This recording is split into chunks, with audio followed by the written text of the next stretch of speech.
मैं नोबा हूँ। मैं एलॉय हूँ और यह एजेंट स्टैक डेली है। ओपनक्लॉ 6.1 इस चक्र की अगुवाई कर रहा है। इसने वर्कबोर्ड ऑर्केस्ट्रेशन जोड़ा जो एक कंबन को मल्टी एजेंट कोऑर्डिनेशन सरफेस में बदल देता है।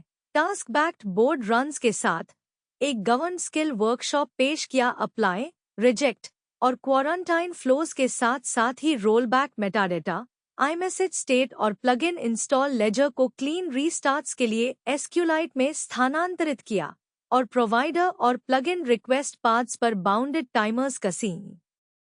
क्लॉद कोड .162 भी आगे बढ़ा। क्लॉद एजेंट्स जसों में वेटिंग फॉर फील्ड जोड़ा ताकि आप आखिरकार देख सके कि बैकग्राउंड सेशन क्यों रुका हुआ है।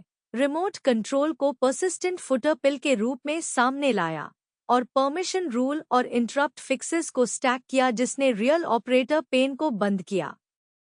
आप पहले रिलीज मैकेनिक्स सुनेंगे। वर्कबोर्ड एक task backed multi agent board के रूप में, skill workshop agent return skills के लिए एक गवर्नड पाथ के रूप में, मैसेजेस और प्लगइन्स के लिए स्लाइट बैक्ड रिकवरी और स्टॉल्ड बैकग्राउंड एजेंट्स को समझाने वाले क्लॉद कोड स्टेटस फील्ड्स के रूप में। दूसरा भाग मॉडल और मेमोरी लेयर का अनुसरण करता है। कोडिंग के लिए क्वेन 3.7 बनाम multimodal routing, shared cross agent recall के लिए agent memory, graph backed repo questions के लिए कोड ग्राफ कॉन्टेक्स्ट और लाइटवेट डिसीजन मेमोरी के लिए रेपो ब्रेन। हार्नेस ब्लॉक के बाद हम मॉडल लेन में जाते हैं, क्वेन 3.7 मैक्स और प्लस के साथ, जो कोडिंग को मल्टीमोडल वर्कलोड्स से अलग करते हैं। दोनों ओपन वेट, दोनों एजेंटिक यूज के लिए डिजाइन किए गए। फिर कोडिंग एजेंट्स के लिए परसिस्टेंट कॉन्टेक्स्ट के 3 अलग अलग तरीके, एजेंट मेमोरी एक shared cross agent memory server के रूप में, कोड ग्राफ कॉन्टेक्स्ट एक graph backed code query surface के रूप में और रेपोब्रेन एक लाइटवेट डिसीजन लॉग के रूप में। सामान्य थ्रेड कंटिन्यूटी है। एजेंट्स को durable work state, durable repo knowledge और ड्यूरेबल मेमोरी की जरूरत है before long running automation trustworthy लगे।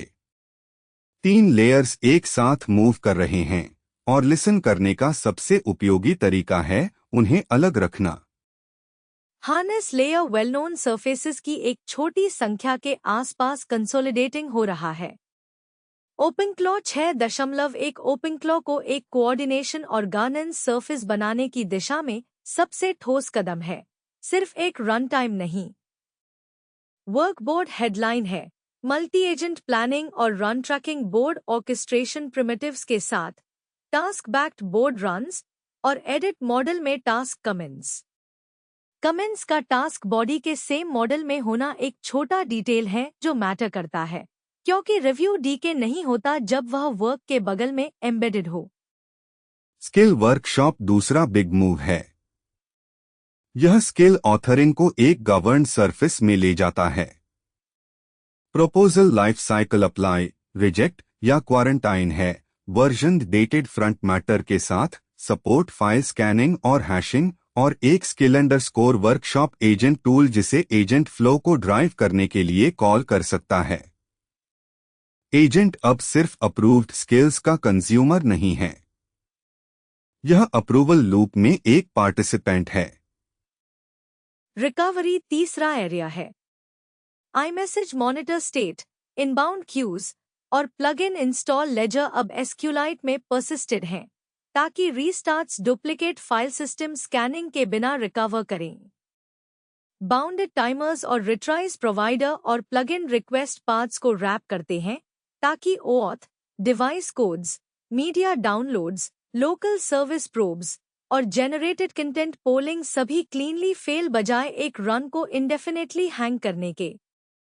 क्लॉद कोड साइड पर .162 टाइटनिंग रिलीसेस की एक स्ट्रिंग में लेटेस्ट है। सबसे operator visible change Claude agents जसों में वेटिंग फॉर है, जो सरफेस करता है कि क्या एक बैकग्राउंड एजेंट परमिशन प्रॉम्प्ट पर, एक लॉन्ग रनिंग टूल पर या सब एजेंट हैंड ऑफ पर ब्लॉक्ड है। वेबफेच परमिशन रूल्स अब pre approved host auto allow पर प्रेसिडेंस लेते हैं, 1 सेकंड से कम के MCP सर्वर टाइमआउट्स अब 1 सेकंड वॉचडॉग पर फ्लोर नहीं करते और स्ट्रीम जसो या SDK सेशंस के वेरी स्टार्ट पर दबाया गया इंटरप्ट अब साइलेंटली ड्रॉप नहीं करता। मॉडल की कहानी क्वेन 3.7 स्प्लिट है।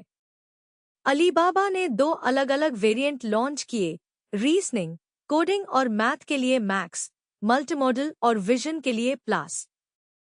दोनों ओपन वेट हैं, दोनों ओपन राउटर पर हैं, दोनों को ओलामा या LM स्टूडियो के जरिए पुल किया जा सकता है। मॉडल राउटिंग तब और दिलचस्प हो जाती है जब आप कोड एडिट्स के लिए एक कोडिंग मॉडल और स्क्रीनशॉट्स के लिए एक मल्टीमॉडल मॉडल चुन सकते हैं और दोनों को लोकली या सिंगल API गेटवे के पीछे रन कर सकते हैं। एजेंट टूलिंग की कहानी 3 प्रोजेक्ट्स के बारे में है जो एक ही प्रॉब्लम को अलग अलग एंजल्स से अटैक कर रहे हैं।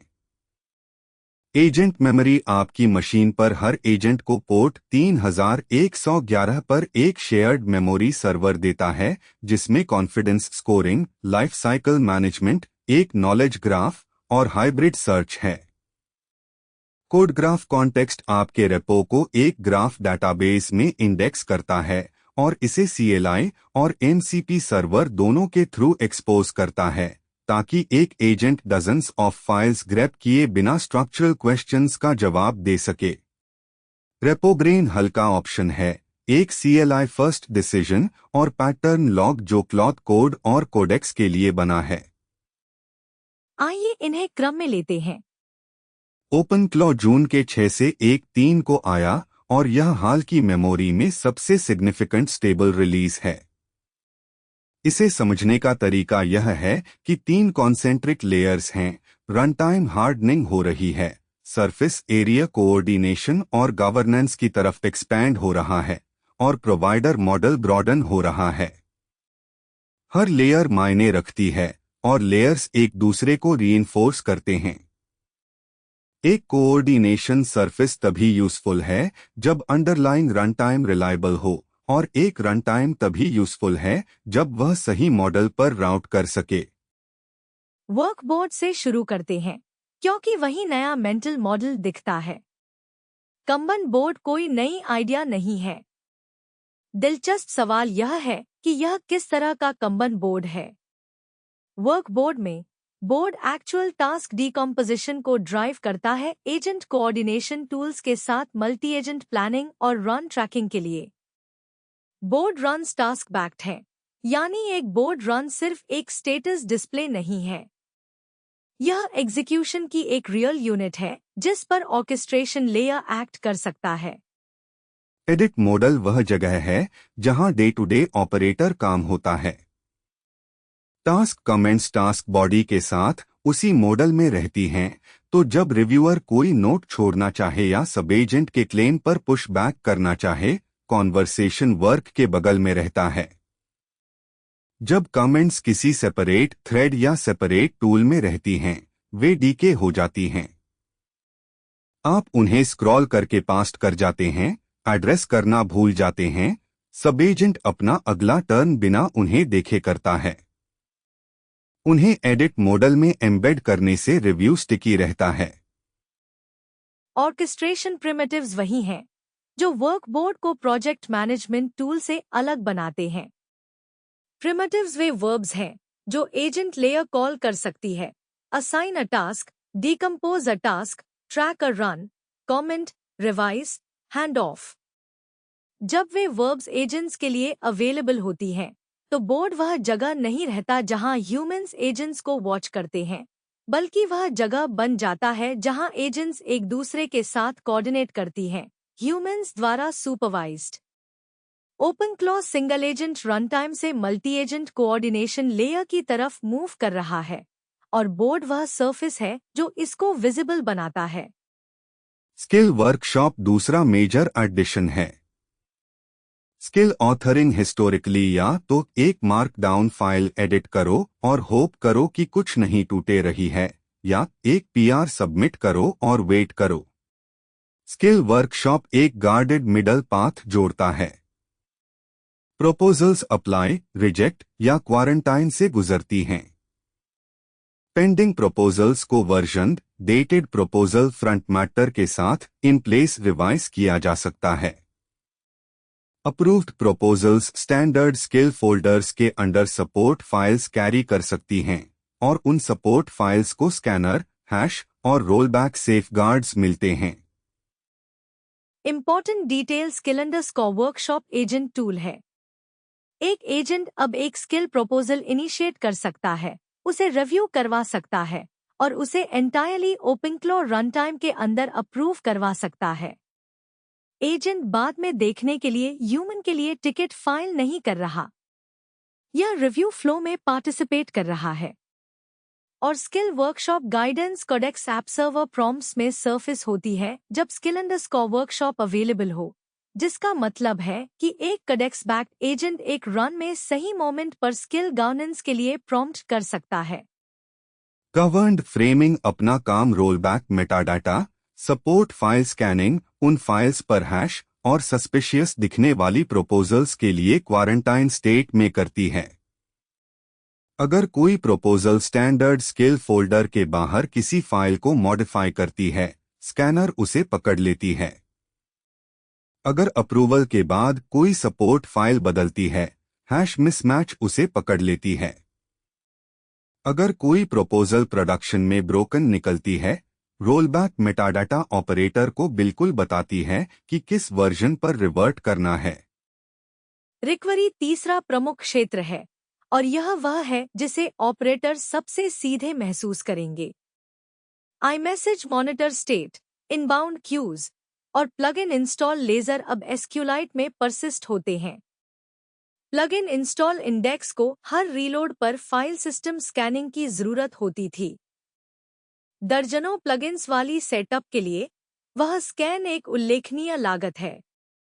इंडेक्स को एसक्यूलाइट में ले जाने का मतलब है कि इंस्टॉल पैकेज लुकअप अब डायरेक्टरी वॉक के बजाय एक तेज इंडेक्स्ड रीड है और यह रीस्टार्ट के बाद भी स्टेट खोए बिना बना रहता है।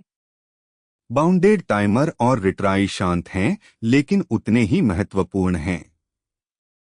प्रोवाइडर और प्लगइन रिक्वेस्ट पाथ में अब ओऑथ और device code life time, media download, local service probe और जेनेरेटेड कंटेंट पोलिंग पर स्पष्ट टाइम आउट हैं। इनमें से कई पाथ में पिछला व्यवहार किसी अटके हुए नेटवर्क कॉल पर अनिश्चित काल तक प्रतीक्षा करना था और तभी विफल होना था जब कोई इंसान ध्यान देता। नया व्यवहार एक बाउंडेड वेट, एक साफ रिट्राई और एक परिभाषित फेलियर सरफेस है अगर बाउंड खत्म हो जाए। टूल कॉल इंटरप्शन हैंडलिंग एक ऐसी रेस को बंद करती है जो सपोर्ट फोरम पर हावी रही है। क्लासिक फेलियर मोड यह है कि एक टूल कॉल शुरू होती है, नेटवर्क गिर जाता है, टाइम आउट फायर होता है, रन टाइम सफाई की कोशिश करता है और सफाई आंशिक रिस्पॉन्स के साथ रेस करती है, जिससे सेशन एक कंफ्यूज्ड स्टेट में रह जाता है। 6.1 उस रेस को 5 पुल रिक्वेस्ट में अधिक साफ तरीके से बंद करता है, जिसके परिणामस्वरूप interrupted tool call, stale session binding और कंपैक्शन हैंड सभी एक परिभाषित तरीके से रिकवर होते हैं। चैनल और mobile delivery Telegram, WhatsApp, iMessage, Slack, Discord, Microsoft Teams, Google Chat, Google Meet और iOS real time talk surface पर अधिक स्थिर है। iOS को hosted push relay default, real time talk playback और एक guarded web socket ping path मिलता है। गार्डेड पिंग मायने रखता है क्योंकि एक मोबाइल सेशन जो अपना वेब सॉकेट कनेक्शन खो देता है, पहले या तो चुपचाप मर जाता था या रिकनेक्ट स्पैम करता था। नया पाथ एक एकल SIBLE रिकनेक्शन स्ट्रेटेजी है। प्रोवाइडर साइड पर मिनीमैक्स M3 अब अपने 10 lakh token context window, sparse attention architecture, multi model क्षमताओं और मिनीमैक्स कोड टूल के साथ रजिस्टर्ड है। Managed agent standard provider interface के जरिए बिना किसी कस्टम कॉन्फ़िगरेशन के मिनीमैक्स M3 पर रूट कर सकते हैं। Account OAuth endpoint provider metadata में शामिल हैं। गूगल और vertex catalogue fixes model browsing और क्रेडेंशियल वेयर कैटलॉग लोडिंग को संबोधित करते हैं। OpenRouter अब मॉडल मेटाडेटा कैशिंग के लिए SQLite का उपयोग करता है ताकि कैटलॉग स्टेट रीस्टार्ट के बाद भी बना रहे और बार बार नेटवर्क कॉल से बचा जा सके। कोपायलट क्लॉड की 10 लाख टोकन क्षमताओं को मान्यता मिली है। फाउंड्री रीजनिंग अलाइनमेंट माइक्रोसॉफ्ट के फाउंड्री एंड पॉइंट के जरिए रीजनिंग मॉडल को संबोधित करता है और OpenAI response replay guards deterministic replay edge cases के खिलाफ सुरक्षा करते हैं।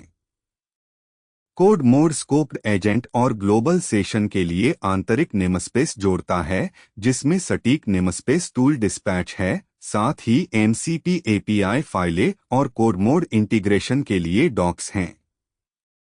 Skills session metadata, gateway runtime state, plugin metadata, memory watchers और स्टोर राइट्स हॉट पाथ पर कम दोहराव वाला काम करते हैं। 6.1 की ईमानदार समीक्षा यह है कि हेडलाइन फीचर्स और प्लम्बिंग फीचर्स समान रूप से महत्वपूर्ण हैं। वर्कबोर्ड और स्किल वर्कशॉप को स्क्रीनशॉट मिलते हैं। बैक्ड स्टेट और बाउंडेड टाइमर वही हैं जो स्क्रीनशॉट को विश्वसनीय बनाते हैं। शुरुआती अपनाने वालों की प्रतिक्रिया वर्कबोर्ड साइड पर सकारात्मक रही है। स्किल वर्कशॉप गवर्नेंस फ्लो को, एजेंट्स को कौन देखता है, सवाल का सही जवाब बताया गया है। क्लॉड कोड 162 निरंतर टाइटनिंग रिलीज की श्रृंखला में नवीनतम है और हाल के स्पैन के बारे में सोचने का सही तरीका फीचर ड्रॉप के बजाय पेपर कट पास के रूप में है। लगभग हर बदलाव किसी कोने के केस को बंद कर रहा है और संचयी प्रभाव एक CLI है जो काफी कम अप्रत्याशित है। ऑपरेटर्स के लिए सबसे उपयोगी बदलाव यह है कि क्लॉड एजेंट्स जसों में अब एक वेटिंग फॉर फील्ड शामिल है। बैकग्राउंड एजेंट चलाने वाले किसी भी व्यक्ति के लिए पुराना फेलियर मोड यह था कि एक एजेंट प्रगति करना बंद कर देता है, UI रनिंग दिखाता है और आपको सेशन से अटैच होना पड़ता है, ट्रांसक्रिप्ट में स्क्रॉल करना पड़ता है और पता लगाना पड़ता है कि एजेंट किस पर ब्लॉक है। अनुमति प्रॉम्प्ट सबसे आम कारण है, लेकिन एजेंट एक लंबे समय से चल रहे टूल, एक स्टाल प्रोवाइडर कॉल या एक कतार में लगे सब एजेंट का भी इंतजार कर रहा हो सकता है। नया फील्ड जसों में कारण सामने लाता है। अगर waiting for permission underscore prompt पढ़ता है तो आपको पेंडिंग अनुमति देखनी होगी। अगर यह tool underscore call, long underscore running underscore command पढ़ता है तो आप जानते हैं कि एजेंट एक सब प्रोसेस पर इंतजार कर रहा है। अगर यह सब agent pending underscore hand of पढ़ता है तो आप जानते हैं कि एजेंट एक चाइल्ड सेशन पर इंतजार कर रहा है। व्यावहारिक प्रभाव यह है कि आप ऑपरेटर टूलिंग लिख सकते हैं जो स्टाल को डायग्नोज करती है बिना किसी इंसान के अटैच होने और इंस्पेक्ट करने की जरूरत के। 5 या 10 बैकग्राउंड एजेंट चलाने वाली टीम के लिए यह ऑब्जर्वेबिलिटी में एक सार्थक बदलाव है। वेबफेच परमिशन रूल्स अब pre approved host auto allow से पहले आते हैं। पुरानी बिहेवियर सचमुच सरप्राइजिंग थी। एक टीम डोमेन को प्री अप्रूव्ड होस्ट लिस्ट में ऐड कर सकती थी और फिर सबडोमेन पार एक more specific explicit deny rule add कर सकती थी और ऑटो अलाउ फिर भी जीत जाता। फिक्स से एक्सप्लिसिट डिनाई, आस्क और अलाउ रूल्स ऑथोरिटेटिव बन गए हैं, जो कि एक मत बिहेवियर है जो सेंस बनाता है। अगर आपने डिनाई रूल लिखा तो आपने उसका मतलब लिया। विंडोज पाथ हैंडलिंग बैकस्लैशेस और केस वेरिएंट पाथ्स के लिए फिक्स है। रीड डिनाई रूल्स अब ग्लॉब और ग्रेप रिजल्ट्स से फाइल्स नहीं छुपते, जो कि कंफ्यूज्ड टूल कॉल्स और साइलेंट परमिशन वायलेशंस का एक रेसिपी हटा देता है। MCP टाइमआउट चेंज एक छोटा लेकिन सच्चा अर्गोनॉमिक्स फिक्स है। 1 सेकंड से नीचे पर सर्वर टाइमआउट कॉन्फ़िग वैल्यूज पहले फ्लोर होके 1 सेकंड वॉचडॉग बैन जाते थे। मतलब एक डेलिबरेटली एग्रेसिव टाइमआउट को साइलेंटली रेज किया जाता था और फिर हर टूल कॉल को आस सर्वर के अगेंस्ट अबॉर्ट किया जाता था। नया बिहेवियर ये है कि सब 1 सेकंड वैल्यूज डिफॉल्ट या MCP underscore tool underscore timeout में फॉल थ्रू होती है और क्लॉड MCP उन्हें एनोटेट करता है ताकि आप देख सके कि क्या अप्लाई हुआ। जिन लोग MCP सर्वर्स को रेट लिमिटेड अपस्ट्रीम APIs के अगेंस्ट रन कर रहे हैं, उनके लिए ये फिक्स अलोन अपग्रेड के काबिल है। इंटरप्ट हैंडलिंग एक टर्न के शुरू होने के बिल्कुल स्टार्ट में स्ट्रीम जसो और SDK सेशंस के लिए फिक्स है। पुरानी रेस थी, आप प्रॉम्प्ट भेजने के तुरंत बाद एस्केप प्रेस करते हैं, टर्न ने अभी प्रोसेसिंग शुरू नहीं किया, इंटरप्ट ड्रॉप हो जाता है और टर्न कोई फीडबैक दिए बिना कंप्लीट हो जाता है। नया behaviour interrupted feedback signal surface करता है ताकि SDK कॉलर को पता हो सके कि कैंसल लैंड हुआ। LSP वर्कस्पेस सिंबल ऑपरेशन अब एक क्वेरी पैरामीटर एक्सेप्ट करता है और यूज लैंग्वेज सर्वर तक पास करता है, जो कि अन एजेंट्स के लिए एक छोटा लेकिन सच्चा इम्प्रूवमेंट है जो LSP बेस्ड सिंबल सर्च पे रिलाई करते हैं। विंडसर्फ टुडेविन रीब्रांड रेलेवेंस/कमांड्स में रिफ्लेक्टेड है और quieter startup groups notices severity के साथ है विद सेशन इन्फो और announcements sharing a single line पर लॉन्च। क्लॉड एजेंट्स UI को क्वालिटी फिक्सेस का बैच मिलता है। स्टेटस डिटेल अब नैरो कॉलम विड्थ्स पर ट्रंकेट नहीं करता, लॉन्ग सेशन नेम्स अब 40 कॉलम्स पर ट्रंकेट नहीं होते। अटैच अब बैकग्राउंड सर्विस रीस्टार्ट के बाद पहली ट्राई में सेशन लिस्ट पर वापस नहीं जाता और इमेज पेस्ट डिस्पैच इनपुट और सेशन रिप्लाई बॉक्स में काम करता है। लेफ्ट एरो से बैकग्राउंडिंग अब कॉन्वर्सेशन को साइलेंटली लूज नहीं करता जब बैकग्राउंड सर्विस स्टार्ट नहीं कर सकती। कॉन्फ़िग डायरेक्टरी के रीड ओनली या अनराइटेबल होन पार साइलेंट स्टार्टअप हैंड फिक्स है। क्लॉड कोड अब इन मेमोरी कॉन्फ़िग के साथ स्टार्ट होता है और एरर सरफेस करता है। रिमोट कंट्रोल फुटर पिल एक छोटा लेकिन यूजफुल चेंज है। रिमोट कंट्रोल पहले एक स्टार्टअप मैसेज की तरह अपीयर होता था जो स्क्रॉल हो जाता था जैसे ही सेशन बिजी हो जाता था, मतलब ऑपरेटर्स कभी कभी ट्रैक खो देते थे कि सेशन एक्चुअली रिमोट सुपरविजन के अंडर था या नहीं। परसिस्टेंट फुटर पिल सेशन लिंक को विजिबल रखता है। .162 का ऑनेस्ट असेसमेंट ये है कि हेडलाइन है वेटिंग फॉर और बाकी सब बाकी पेपर कट स्टैक है।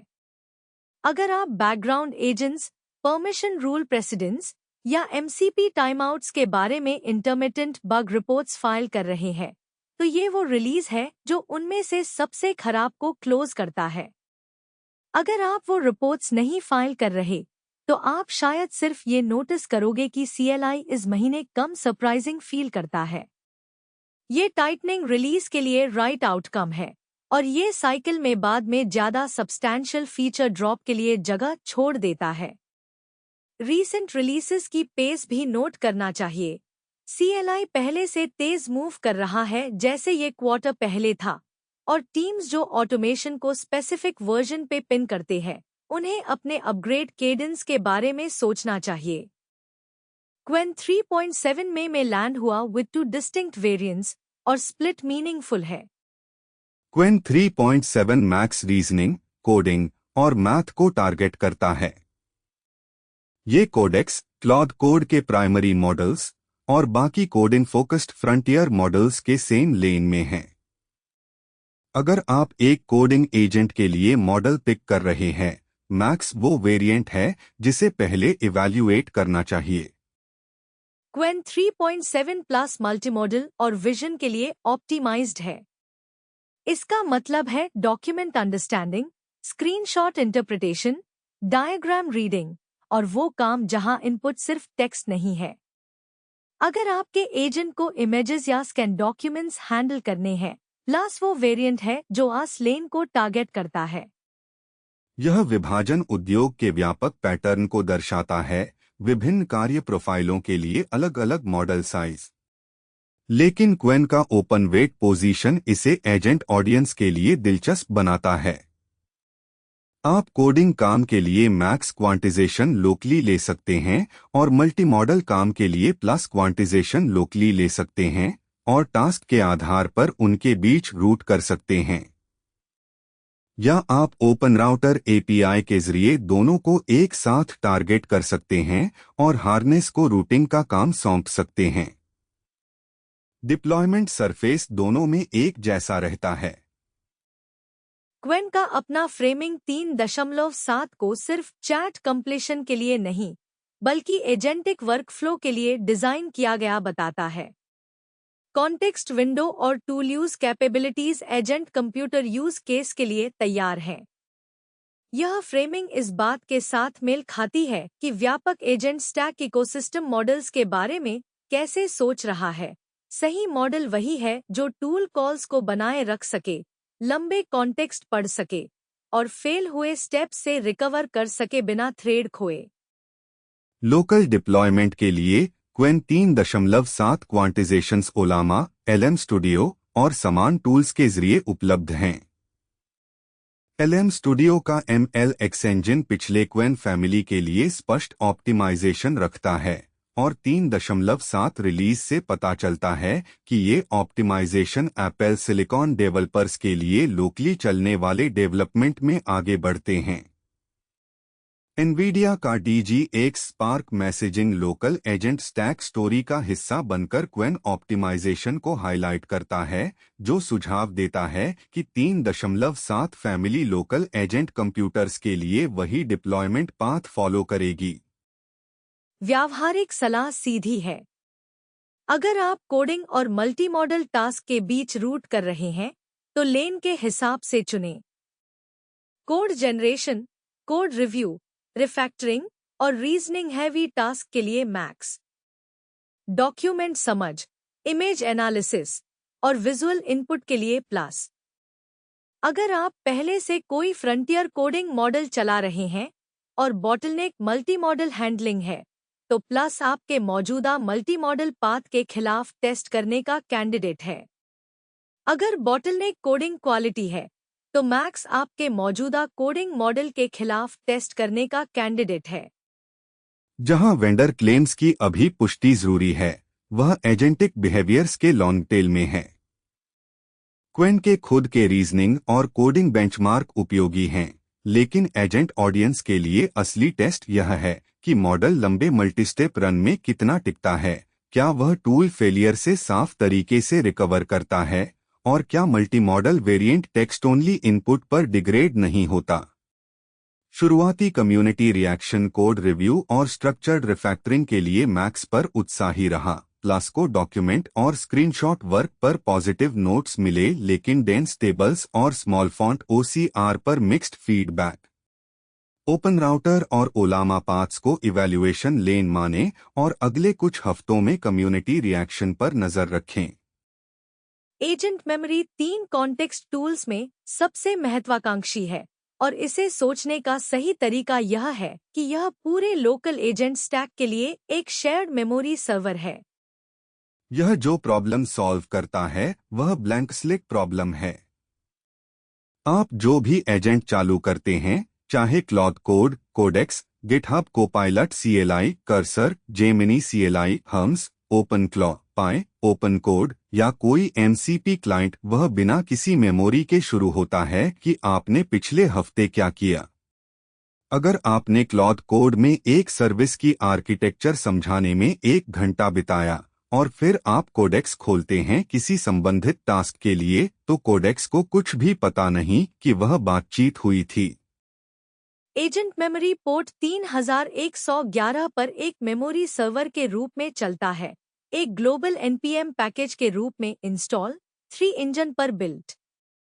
एक बार चलने पर एजेंट नेटिव प्लगइन्स, हुक्स या MCP के जरिए कनेक्ट होते हैं। इस पर निर्भर करता है कि एजेंट क्या सपोर्ट करता है। क्लॉड कोड को एक नेटिव प्लगइन, 12 हुक्स और MCP मिलता है।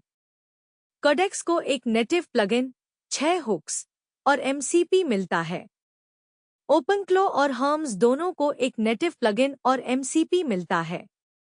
वायरिंग डेप्थ एजेंट के हिसाब से अलग होती है, लेकिन अंडरलाइंग सर्वर वही है, जिसका मतलब है कि एक एजेंट द्वारा लिखी गई मेमोरी दूसरे के द्वारा पढ़ी जा सकती है। फीचर सेट सिंपल की वैल्यू स्टोरेज से आगे जाता है। स्टोर्ड मेमोरीज पर कॉन्फिडेंस स्कोरिंग है। ताकि सिस्टम स्टेल या लो कॉन्फिडेंस वाली मेमोरीज की तुलना में हाल की और हाई कॉन्फिडेंस वाली मेमोरीज को वेट कर सके। लाइफ साइकिल मैनेजमेंट है ताकि मेमोरीज खुद बख्त चली जाएं या स्पष्ट रूप से रिटायर हो सकें। नॉलेज ग्राफ रिप्रेजेंटेशन है ताकि संबंधित मेमोरीज लिंक की जा सकें। हाइब्रिड सर्च है ताकि रिकॉल पाथ कीवर्ड और सिमेंटिक मैचिंग को कंबाइन कर सके। कॉन्फिडेंस स्कोरिंग एजेंट ऑडियंस के लिए विशेष रूप से जरूरी है क्योंकि विकल्प यह है कि हर मेमोरी को उतनी ही अथॉरिटेटिव माना जाए और यह जल्दी से एक स्टोर बना देता है जो स्टेल गाइडेंस से भरा होता है जिसे एजेंट करंट पॉलिसी मानता है। क्रॉस एजेंट स्टोरी वह हिस्सा है जो वर्कफ्लो मैथ बदलता है। एक डेवलपर जो हाई लेवल रिफैक्टरिंग के लिए क्लॉड कोड, शेल और फाइल ऑपरेशंस के लिए कोडेक्स और मल्टी स्टेप टास्क ऑर्केस्ट्रेट करने के लिए हर्म्स इस्तेमाल करता है, उसके पास फिलहाल 3 इंडिपेंडेंट कॉन्टेक्स्ट विंडोज हैं। एजेंट मेमोरी के साथ वही मेमोरी सर्वर तीनों के पीछे बैठता है, तो एक एजेंट के सेशन का कॉन्टेक्स्ट अगले एजेंट जो करता है उसे इन्फॉर्म करता है। एक रियल टाइम व्यूअर और एक 3 कंसोल शामिल हैं ताकि आप मेमोरी स्टोर में क्या है देख सकें, नई मेमोरीज को आते देख सकें और नॉलेज ग्राफ की जांच कर सकें। रेपो हाल ही में कमिट्स के साथ सक्रिय रूप से मेंटेन किया जाता है जो एक कॉन्टेक्स्ट टूल के लिए मायने रखता है। डेटा स्ट्रक्चर तभी उपयोगी है जब प्रोजेक्ट अप टू डेट रहे क्योंकि एक बंद किए गए मेमोरी टूल की फेलियर मोड साइलेंट रॉट है जब एजेंट लैंडस्केप इसके चारों ओर बदलता है। ईमानदार आकलन यह है कि शेयर्ड क्रॉस एजेंट मेमोरी एक ऐसी कैटेगरी है जो अभी अपना आकार खोज रही है। अलग अलग एजेंट्स के अलग अलग प्रॉम्प्ट कन्वेंशन हैं, अलग टूल सरफेस हैं और मेमोरी क्या मानी जाए इसके लिए अलग कन्वेंशन है। एजेंट मेमोरी का शेयर्ड सर्वर को पर एजेंट कनेक्टर्स के साथ इस्तेमाल करने का तरीका उस समस्या को हल करने का एक तरीका है और 3 इंजन आर्किटेक्चर वही है जो क्रॉस एजेंट रीड पाथ को काम करने देता है। देखने वाली बात यह है कि रियल वर्कलोड्स के तहत कॉन्फिडेंस स्कोरिंग और लाइफ साइकिल मैनेजमेंट कितनी अच्छी तरह टिकती है। हर मेमोरी सिस्टम को यह तय करना होता है कि क्या रखना है और क्या भूलना है, और गलत डिफ़ॉल्ट्स या तो पुरानी गाइडेंस से भरी स्टोर बनाते हैं या ऐसी स्टोर बनाते हैं जो ज़रूरी कॉन्टेक्स्ट खो देती है। जिन टीमों के पास पहले से एक ही मशीन पर कई एजेंट चल रहे हैं, यह एक टूल है जिसे आंकने योग्य है। सेटअप की लागत कम है, इंस्टॉल करें, डेमो चलाएं, अपने प्राइमरी एजेंट को कनेक्ट करें और फायदा यह है कि एक सेशन में प्रोजेक्ट समझाने में जो समय लगाते हैं वह अगली बार जब आप कोई दूसरा एजेंट खोलते हैं तो खो नहीं जाता। शेयर्ड सर्वर मॉडल का मतलब यह भी है कि एक छोटी टीम बिना क्लॉड कोड, कोडेक्स और हर्म्स में से किसी एक को चुने एक ही मेमोरी सरफेस पर स्टैंडर्डाइज हो सकती है। कोडग्राफ कॉन्टेक्स्ट एक अलग तरह का कॉन्टेक्स्ट टूल है। जहां एजेंट मेमोरी स्टोर करता है, वहीं कोडग्राफ कॉन्टेक्स्ट कोड स्ट्रक्चर को एक ग्राफ डेटाबेस में इंडेक्स करता है और उस ग्राफ को इंसानों और एजेंट्स दोनों के लिए एक्सपोज करता है।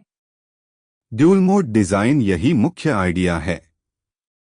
एक ही ग्राफ इंडेक्स 2 सरफेस की सेवा करता है, एक CLI जहां डेवलपर कोडबेस के खिलाफ नेचुरल लैंग्वेज क्वेरीज चला सकता है और एक NCP सर्वर जहां क्लॉड कोड, कोडेक्स, जेमिनी और कर्सर जैसे AI एजेंट स्ट्रक्चरल सवालों के जवाब देने वाले टूल्स कॉल कर सकते हैं। CLI आपको मैन्युअल एक्सप्लोरेशन के लिए वही ग्राफ देता है। NCP आपके एजेंट को एक कॉलेबल टूल के रूप में वही ग्राफ देता है। इंडेक्सिंग इंजन ट्रीसिटर नोड्स का उपयोग करके कोड पार्स करता है और कंपोनेंट्स का ग्राफ बनाता है। Functions, classes, methods, parameters, inheritance relationships, function calls और इंपोर्ट्स। इसका मतलब यह है कि ग्राफ फंक्शन ए में एक ही नाम वाले फंक्शन और फंक्शन बी में एक ही नाम वाले फंक्शन के बीच अंतर जानता है। टेक्स्ट सर्च दोनों को रिटर्न करेगा। ग्राफ केवल उसी को रिटर्न करता है जिसे क्वेरी किया गया है। एमसीपी सरफेस वह जगह है जहां एजेंट वर्कफ्लो दिखता है। एक्सपोज्ड टूल्स में get underscore callers, get underscore callees, get underscore class underscore hierarchy और get underscore call underscore chain शामिल हैं। एक एजेंट जिसे रिफैक्टर की ब्लास्ट रेडियस समझने की जरूरत है, ग्राफ से सीधे कॉलर्स और कैलीज पूछ सकता है, इसके बजाय कोडबेस को ग्रेप करके और पाया हुआ समझने की कोशिश करने के बजाय। बड़े कोडबेस पर अंतर महत्वपूर्ण है। ग्राफ क्वेरी एक सिंगल टूल कॉल है जिसका जवाब सटीक है। ग्रेप रास्ता अनसर्टेन इन्फरेंस की श्रृंखला है। लाइव फाइल वॉचिंग फाइल्स बदलने पर रियल टाइम में ग्राफ अपडेट करती है ताकि रिफैक्टर सेशन के दौरान इंडेक्स पुराना न हो। प्रीइंडेक्स्ड बंडल्स आपको इंडेक्सर चलाए बिना प्रसिद्ध रेपोजिटरीज तुरंत लोड करने देते हैं, जो किसी ज्ञात कोडबेस के खिलाफ टूल का मूल्यांकन करने के लिए उपयोगी है।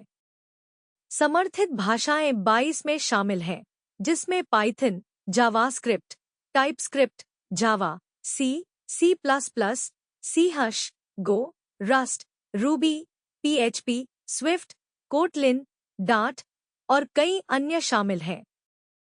भाषा समर्थन की चौड़ाई एक असली ताकत है और ट्रीसिटर फाउंडेशन वही है जो भाषा कवरेज को प्रैक्टिकल बनाती है, मार्केटिंग क्लेम नहीं। ग्राफ डेटाबेस बैकएंड प्लगेबल है। डिफॉल्ट फलकोरडीबी लाइट है। कुजूडीबी, लेडीबगडीबी, फलकोरडीबी रिमोट, नोर्निकडीबी और न्यू4j भी समर्थित हैं। सभी डॉकर या नेटिव के माध्यम से उपलब्ध हैं। बैकएंड का चुनाव परफॉर्मेंस कैरेक्टरिस्टिक्स और ऑपरेशनल फिट के लिए मायने रखता है, और प्लगेबल डिजाइन का मतलब है कि एक टीम वह बैकएंड चुन सकती है जो उनके मौजूदा ग्राफ डेटाबेस इंफ्रास्ट्रक्चर से मेल खाता है। प्रैक्टिकल यूज केस एक एजेंट है जिसे नॉन ट्रिवियल रिफैक्टरिंग या कोड एनालिसिस करने की जरूरत है। ग्राफ के बिना एजेंट का कोडबेस का मेंटल मॉडल टेक्स्ट सर्चेज और हाल ही में पढ़ी गई फाइल्स के कंटेंट से बना धुंधला चित्र है। ग्राफ के साथ एजेंट सटीक सवाल पूछ सकता है और सटीक जवाब पा सकता है। ग्राफ बड़े कोडबेस पर टूल कॉल ओवरहेड कम करती है, जहां टेक्स्ट सर्च को दर्जनों फाइल्स में चलाने की जरूरत होती है, और यह फॉल्स पॉजिटिव्स को हटाती है जो अलग अलग क्लासेस में एक ही नाम वाले फंक्शन से आते हैं। ईमानदार मूल्यांकन यह है कि कोड ग्राफ कॉन्टेक्स्ट मध्यम से बड़े कोडबेस के लिए सबसे मूल्यवान है। छोटे रेपो पर एजेंट पूरी चीज पढ़ सकता है और ग्राफ का ओवरहेड इसके लायक नहीं है। बड़े मोनोरेपो पर ग्राफ वह अंतर है जो एक एजेंट को संरचना के बारे में तर्क करने में सक्षम बनाता है, और एक ऐसे एजेंट से जो बस अनुमान लगा रहा है।